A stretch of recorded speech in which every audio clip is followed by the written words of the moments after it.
meditación es como una llamada. Es algo que hago porque me apetece, porque me sale, porque me hace feliz.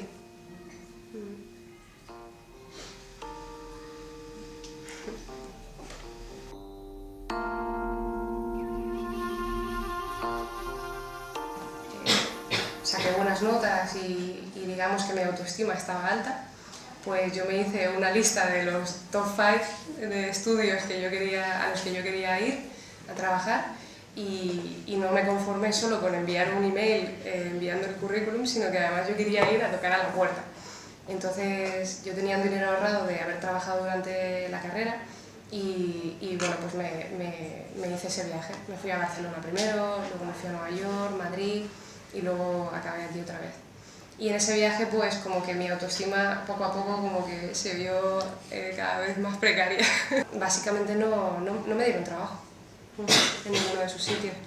Y yo creo que tenía como una visión cerrada de lo que yo quería, ¿no? Y rígida, de si no es esto, no es nada, ¿no? Como, creo que ahí había bastante arrogancia también y fue una lección que no consiguiera trabajo en ninguno de sus sitios porque eso llevó a un proceso de ver qué hago ahora, ¿no?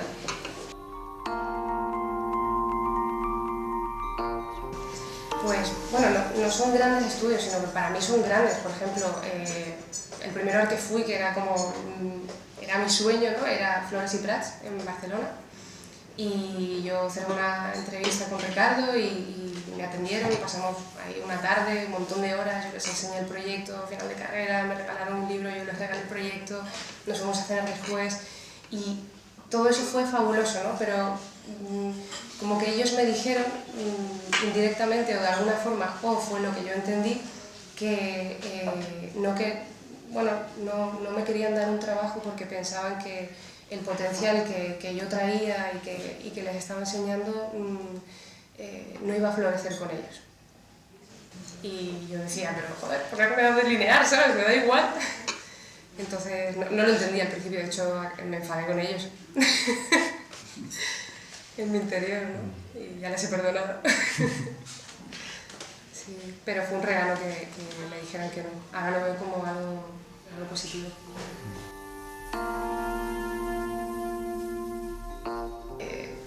Algo que me gusta mucho de mí es como el valor que tengo para hacer las cosas, pero eso como que si me paso de línea eso se convierte como en arrogancia, ¿no? Como que ya no sé cuál es mi tamaño, yo creo que soy más grande de lo que soy y eso me ha hecho mucho daño también.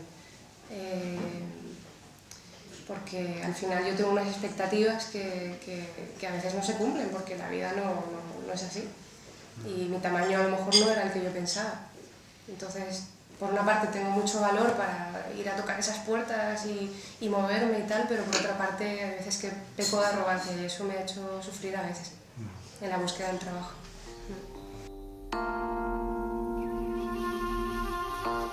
Vale, pues cuando los top 5 no funcionaron, extendí un poco más la lista de estudios, ¿no? Y me costó hacer eso. Entonces, bueno, al final yo envié un montón de currículums, esa fórmula nunca me funcionó realmente, lo que me funcionó finalmente fue el contacto a través del contacto, entonces conocí a una persona que trabajaba en un estudio, casualmente en Nueva York, donde yo había pasado bastante tiempo antes, y al final pues me dieron un trabajo en una super oficina gigantesca de 120 personas en medio de Wall Street. Algo que jamás me hubiera planteado como trabajo de sueño o de... O sea, a mí me gustan las cosas pequeñas, artesanas, que esté en contacto yo con la cosa, con la construcción, con el proceso, y eso era la cadena de montaje, vamos. Ahí iba directa al pozo de la muerte de mi vocación, porque es que me estaba quemando. O sea, un día que trabajé como 26 horas seguidas y al día siguiente me dijeron que en 4 horas tenía que volver a estar en la oficina duchada, porque ya, bueno, pues empezaba a tener unas pintas poco recomendables para la imagen, ¿no? Y que tenía que seguir trabajando y que Entonces, locuras, ¿no? Mi experiencia allí fue muy enriquecedora porque aprendí muchísimas cosas, pero no quería más. Sí, simplemente me ofrecieron quedarme un año más y yo les ofrecí por contrapartida que me subieran el sueldo, porque ya que no me gusta, pues por lo menos ganar pasta y ahorrar. Y eso pues no lo aceptaron y yo solté el trabajo y me volví. Pasaron 3 meses en los que yo pues me senté, ordené las ideas, planifiqué y empecé a tener también conversaciones con otras personas y entonces surgió la pregunta de pero ya que estoy esperando, ¿no? O sea,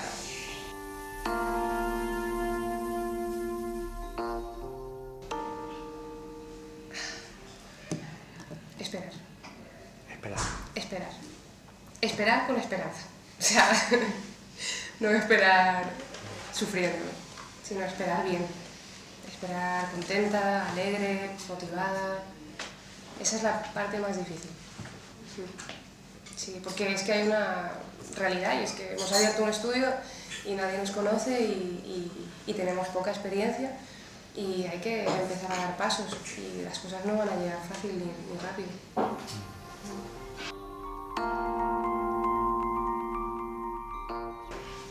Claro, sí.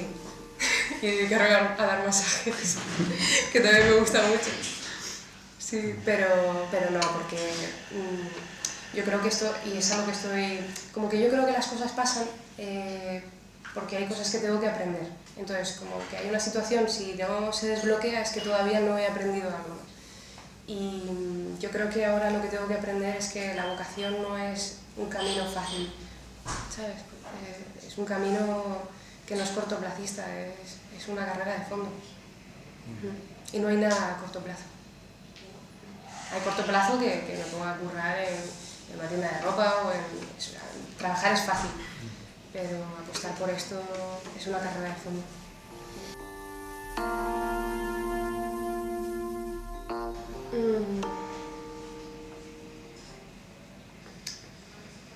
Yo creo que hay un patrón que se ha repetido que es,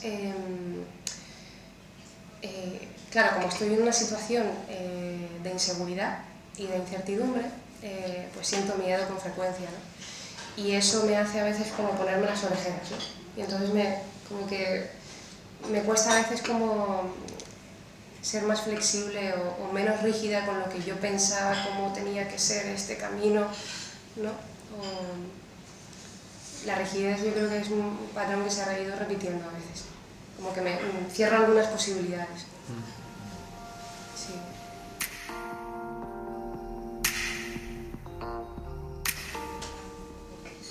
De forma bastante improvisada, porque en la carrera no me enseñaron a gestionar un estudio. Creo que eso es algo como que me ha faltado en mi formación. No sé si eso luego viene con la práctica o debería incluirse algo en la escuela, ¿no? Como por ejemplo el tema de los honorarios. O sea, yo he tenido que hacer llamadas de, oye, ¿cuánto cobro? O sea, ¿cómo lo hago? Y entonces me pasaron unas tablas maravillosas que para mí fue como el wow.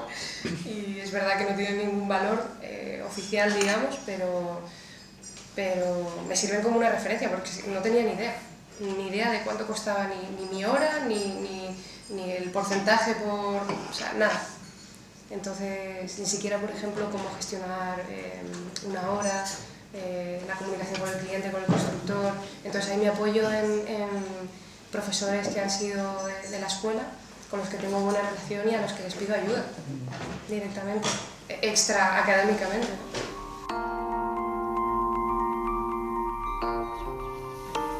¿Qué digo? Esto no me lo van a pagar. O sea, o hay un coeficiente que estoy poniendo mal, o estas tablas pertenecen a otra época dorada, o simplemente tengo miedo.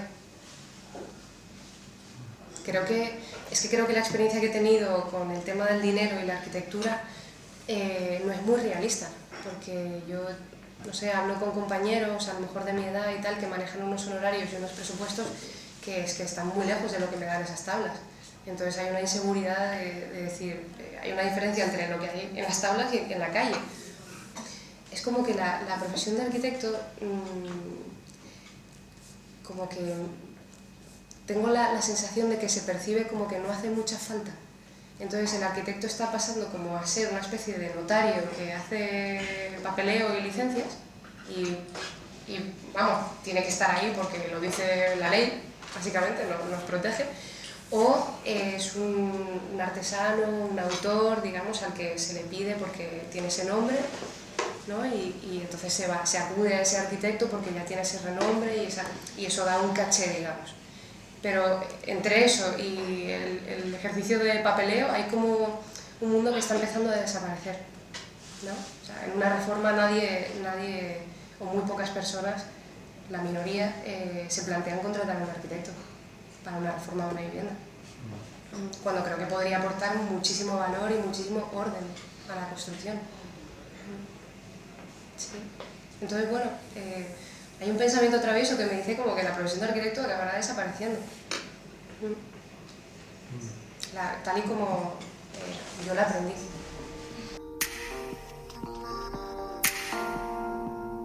Para nosotros es muy importante la comunicación honesta, vulnerable y de lo que está pasando dentro de nosotros, ¿no? Porque hay muchas cosas, o sea, también se habla del trabajo, la gestión, horarios, reuniones, ¿sabes? Organización, de todo eso se habla, pero también se habla de cómo me siento, de lo que me está pasando, de, oye, pues hoy tengo un día, me está costando un poco más porque me ha pasado esto. Entonces también a mí me gusta tener un espacio para hablar de eso, ¿sabes? No es todo, porque si no, no trabajaríamos, pero sí es importante porque al final es que somos personas y traemos en nuestra mochila pues todo al trabajo. O sea, que yo creo que la obra se puede ordenar mucho si este tipo de comunicación entra, porque normalmente digamos que la creencia que hay, o sea, cuando yo llego y es que el constructor me quiere joder y el constructor piensa que yo le quiero joder. Entonces, ese planteamiento de base creo que puede ser muy negativo, sobre todo para la arquitectura, que al final es la que, o sea, está la grieta ahí, la silicona no está bien puesta ya, o sea, al final el que sufre es la arquitectura, por así decirlo, y por medio un montón de personas que a lo mejor están sufriendo con el proceso de la construcción. La experiencia que he tenido en general creo que ha sido buena, con constructores, proveedores, creo que ha sido buena. Y creo que nosotros podemos mejorar todavía más nuestra comunicación. Es que se dan muchas cosas por hecho. ¿En qué sentido? Pues en el sentido de tiempos, en el sentido de números, en el sentido yo pensaba que entonces todo eso hace mucho daño al final. Yo creo que no habría que dar nada por sentado nunca, jamás, ni con mi pareja, o sea, nadie. Yo creo que las cosas por sentado son a veces una carga y no cuesta nada comunicar si se da por sentado.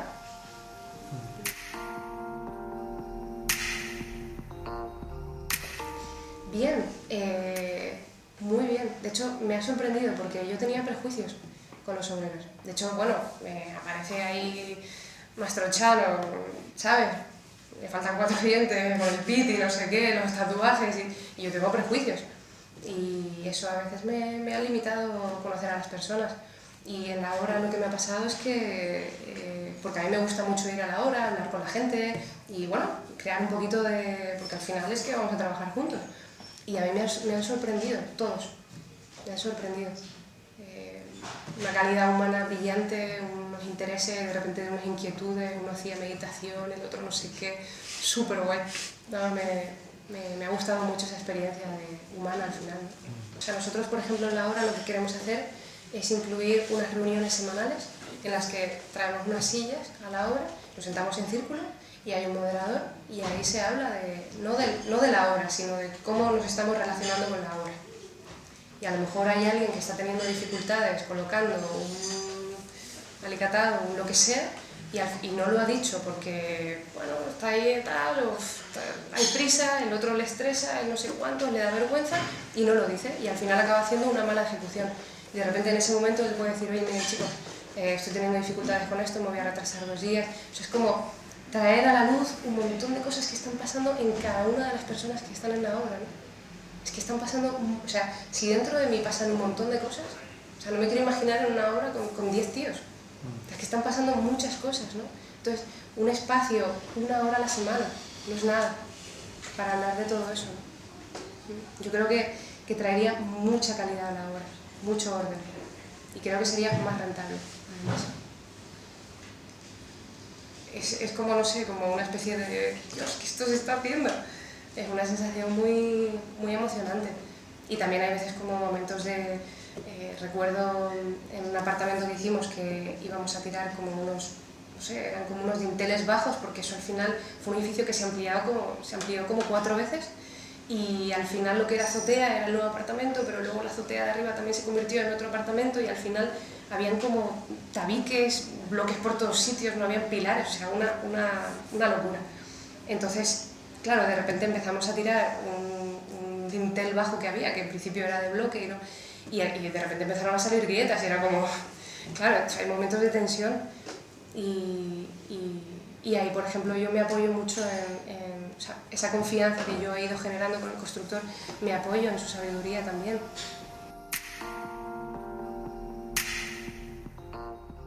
Hubo un momento en Nueva York en el que, o sea, estábamos haciendo, a mí me encargaron, estábamos haciendo una torre residencial en Boston, que iba a ser la más alta de Boston, residencial. Un edificio gigantesco, un montón de complejidad, como un hall gigante en la planta baja, o sea, bueno, a mí me encargaron todo el proceso de la maqueta. Entonces, claro, yo ahí me estaba moviendo en unas esferas que eran totalmente surrealistas para mí, o sea, el cliente se encontraba en Miami, entonces él pues viajaba en su jet privado a Nueva York para tener la entrevista y entonces ver las maquetas y ver los planos y tomar decisiones y tal, y era una reunión semanal. Entonces, lo que ocurrió es que, no lo sé por qué, a este socio magnífico pues no pudo ir a Nueva York, y entonces la reunión se tuvo que hacer en Miami. Entonces estamos hablando de una maqueta que era como 4 veces esta mesa, o sea, una maqueta enorme. Pues el viernes, la reunión era el lunes, el viernes me dijeron, me comentaron lo que había ocurrido, que no iba a poder venir el cliente, y me dijeron que la maqueta tenía que ir a Miami, pero que además esta dimensión no cabía en el jet privado. Me dieron las medidas del jet privado para que yo cortase la maqueta, hiciera cajas para esa maqueta, para que se pudiera transportar y que no sufriera ningún daño. O sea, y yo ahí me quise suicidar.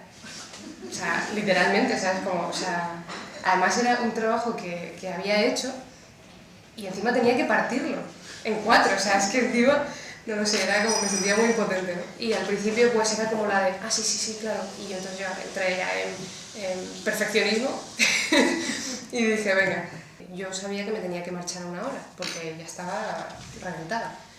Y entonces esto estaba llevando más tiempo del que yo pensaba y de lo humanamente posible, y no estaba terminado. Entonces cuando le vino además es que vino como el founder, o sea, como el fundador ahí del estudio a ver la maqueta, no sé qué, y entonces me dijo como un feedback bastante negativo, ¿no? No, es que esto si se pone así pues se va a caer y no sé qué. Entonces yo ahí me fui al baño, me puse a llorar. O sea, sentía rabia, impotencia, locura, o sea, como... Y entonces cogí, y creo que de todo el miedo que tenía, cogí todo el valor que me daba ese miedo, y le dije, me voy a mi casa. Y ahí te quedas con la maqueta. Y me fui a mi casa. En ese momento yo estaba temblando, sudando horrores, pero me fui a mi casa y me sentí tan bien de quererme un poco. Es que la gente, o sea, es que había mucha gente joven ahí que tenía una carrera de arquitectura, un máster, muchísimos estudios, gente súper preparada que sabía un montón de todos sitios de Corea, de todos sitios, y que estaban haciendo barbaridades así, sin parar, con ojeras, o sea, la gente ya comía en el ordenador, o sea, es que ya ni oye, ¿te apetece echarte un café? No. Entonces, bueno, como que ahora que pienso estas cosas, ¿no? Como que el trabajo de arquitecto puede ser, sobre todo el recién licenciado hoy, 2018, ¿no? Puede ser muy ecléctico, ¿no?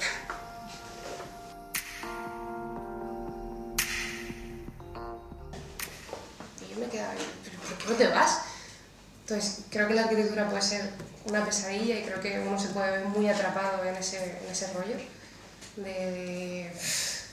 o sea, de inhumano, o la arquitectura puede ser lo que uno quiera, 100%, porque yo decido quedarme o decido marcharme.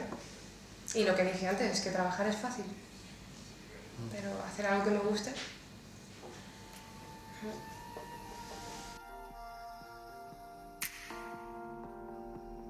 ¿Ya está? Ya está.